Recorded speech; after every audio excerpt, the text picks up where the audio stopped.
Do-yoon glanced once toward the bar, then back at Ray. You didn't answer my call. Ray didn't answer.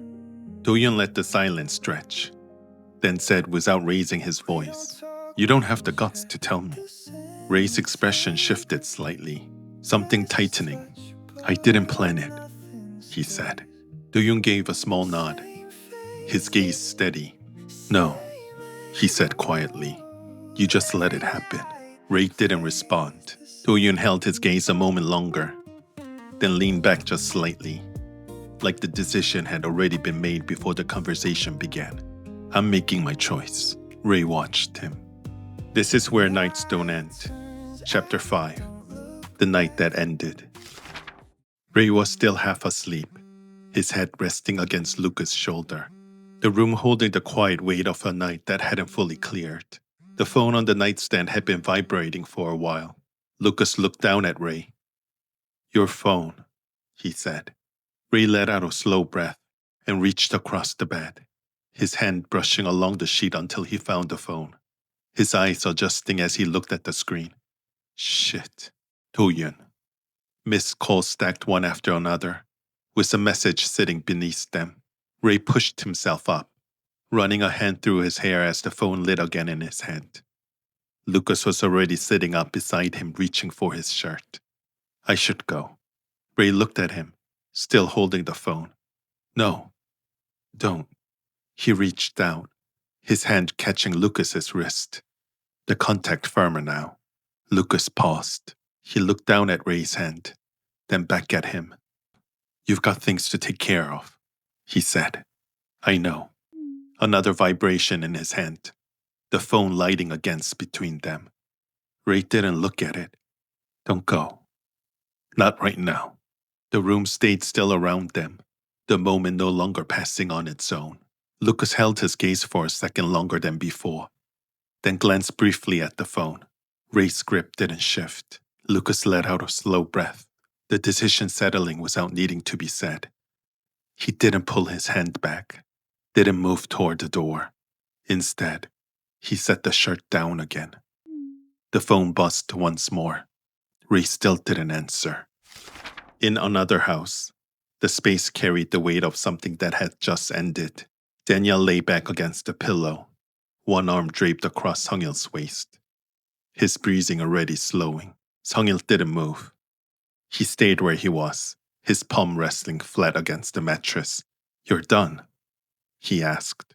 Daniel turned his head slightly. With what? Sungil shifted just enough to look at him, his expression steady but not relaxed. With this?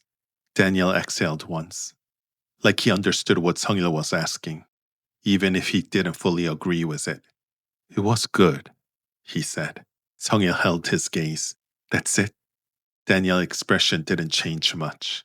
He reached for Sungil, pulling him in. Hey, he said. I like you, but I can't match your energy like that.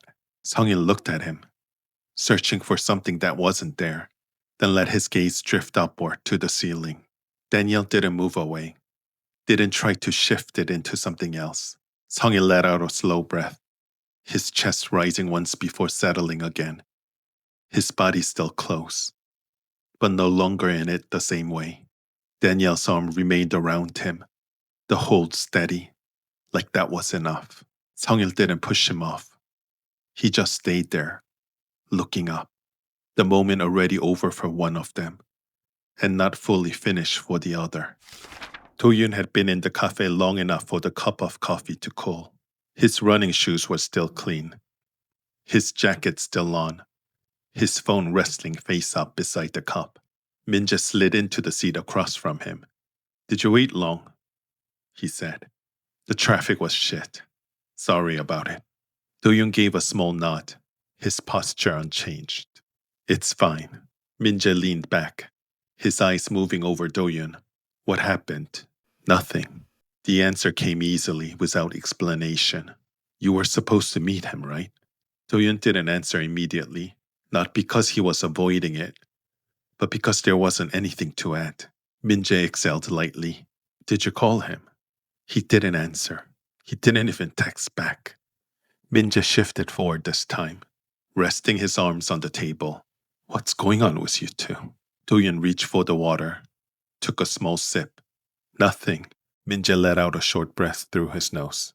Come on. His attention drifted briefly toward the window, and then returned. I think I saw him last night. Do-yoon looked up. Min-jae continued without building it up, like it wasn't meant to land any particular way. A taxi pulled up near the curb. I was walking past. He got out with someone. I didn't see the other guy properly. Do-yoon held his gaze for a moment longer, then said, Oh, we were in the same taxi. I got off earlier. Min-jae looked at Do-yoon, but they were close. Could have just been the angle, but it looked like they were holding hands. Do-yoon's attention shifted to the phone beside his cup. The screen stayed dark. The table was already half occupied by the time Ray arrived, the music carrying low enough to sit beneath conversations without breaking it, the light catching along the edges of glasses, and hands as people moved around them. Jiho was the first to look up, his attention snapping into place as soon as Ray stepped in, a brief smile crossing his face before he leaned back in his seat. Get your butt down here. Ray slid into the empty seat next to him, his jacket still on, his gaze moving once across the table. Sungil was already there, one arm resting along the back of his chair, his posture relaxed in a way that usually meant he was holding the space easily. Though tonight, there was a slight delay in how he followed the conversation, his attention catching a fraction later than it should have. Danielle sat beside him, angled just enough toward the table to stay present, his expression calm, his responses measured, nothing in his tone shifting even when Sungil pushed the rhythm forward.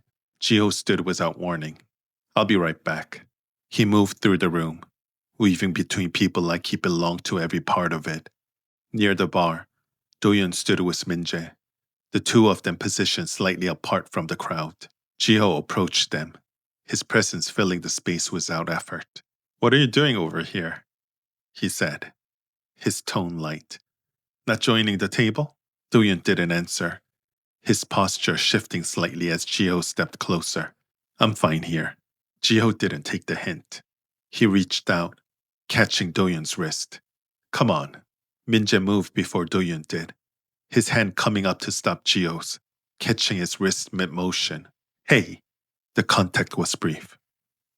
But in the small adjustment that followed, the thin thread around Min-jae's wrist pulled tight and snapped. Jiho let go immediately. Sorry. He stepped back without waiting, the moment already passing for him. Min-jae glanced down at his wrist, the loose thread shifting against his skin. Do-yoon remained where he was, his attention moving once between them. Jiho gave a short nod and turned. Back at the table, Sungil leaned forward, his focus narrowing toward Danielle as he picked up the thread again. Don't drink too much, he said. I want you sober for tonight. Danielle glanced at him, then at the drink in his own hand, the corner of his mouth lifting slightly. I'm fine, he said. Sungil held his gaze for a second. I need you to hold it tonight. The words sat between them, clear this time. Danielle nodded once, like he understood. Sure. A brief pause followed, just long enough to feel like something might settle. Then Danielle picked up his glass, finished what was left. I'm getting another, he said as he turned toward the bar. Sungil didn't answer. There wasn't anything left to adjust. Lucas stood near the bar, one hand resting loosely around his glass. Danielle slowed as he reached the counter. He stepped in beside Lucas. Hey. Lucas gave a small nod, acknowledging him without shifting position. The bartender came up beside them. Danielle glanced at him. I'm good, he said. The bartender gave a small nod and moved on. Danielle let out a quiet breath, his shoulder easing slightly, like the space gave him a moment to reset. I think I need something stronger tonight. Lucas looked at the glass in front of him, then at Danielle, taking him in more clear this time. Danielle gave a small nod, his gaze dropping briefly before lifting again, just to keep up. He didn't look at Lucas when he said it. Lucas didn't react immediately.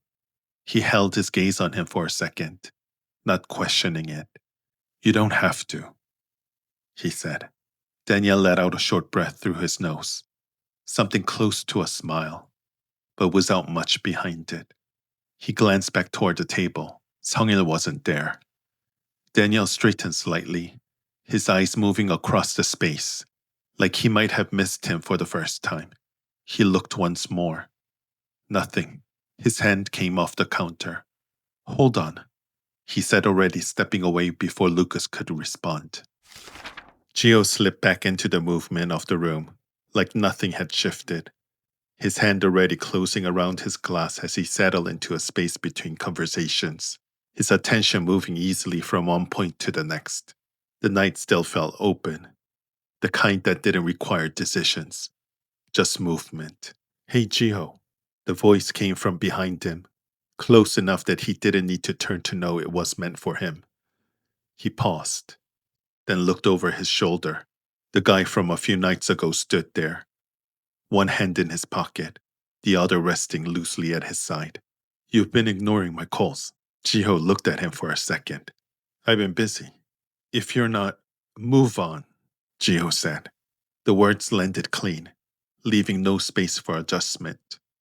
For a second, the guy held his gaze, like he was deciding whether to push it further. Then he turned and disappeared back into the crowd. Jiho watched him go for half a second, then turned back, already letting it pass. Nothing in him shifted, or at least, nothing that showed.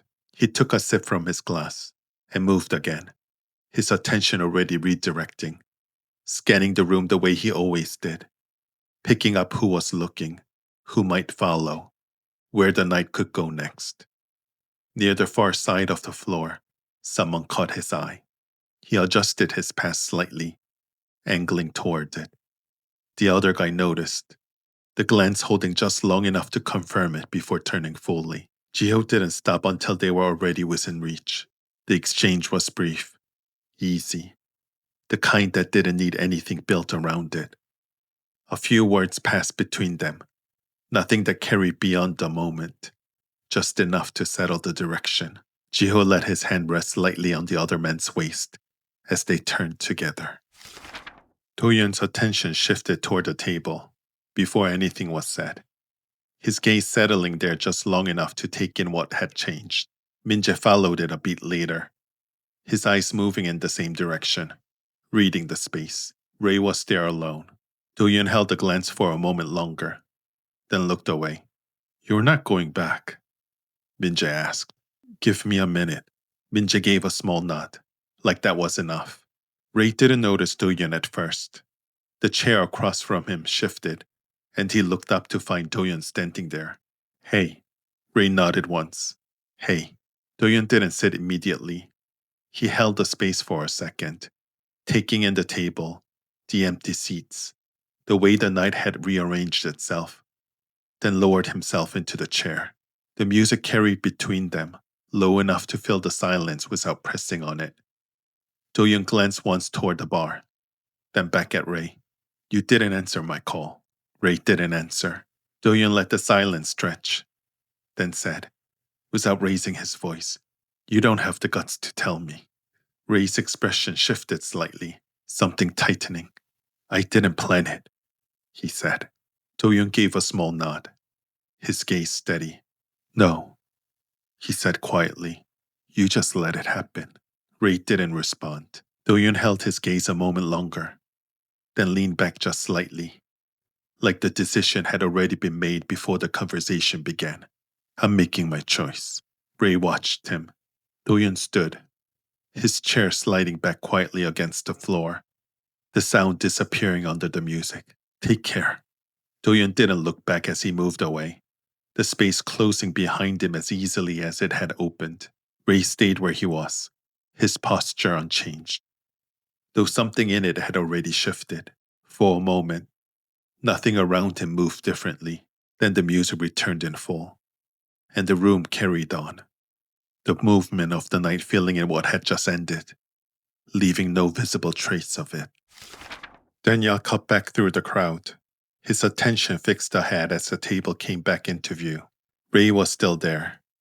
He stepped beside the table, his eyes moving once across the empty seats before settling on Ray. Did you see Sungil? Ray shook his head. No. Daniel held that for a brief moment, like he was confirming what he already knew. He turned and moved back through the crowd, the direction of his movement now clear, his focus narrowing as he headed for the exit.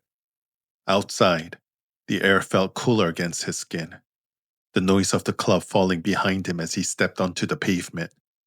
He pulled his phone out while walking, dialing without slowing, his gaze moving along the street as if Sungil might still be somewhere within reach. The call rang out, and when unanswered, he let it drop, then tried again, pacing once toward the curb, his shoulder tightening slightly as he listened. Still nothing. A car passed, then another, their headlights sliding across the pavement as he lowered the phone for a second, thinking, then lifted his hand toward the street. A taxi slowed. Daniel stepped forward and pulled the door open.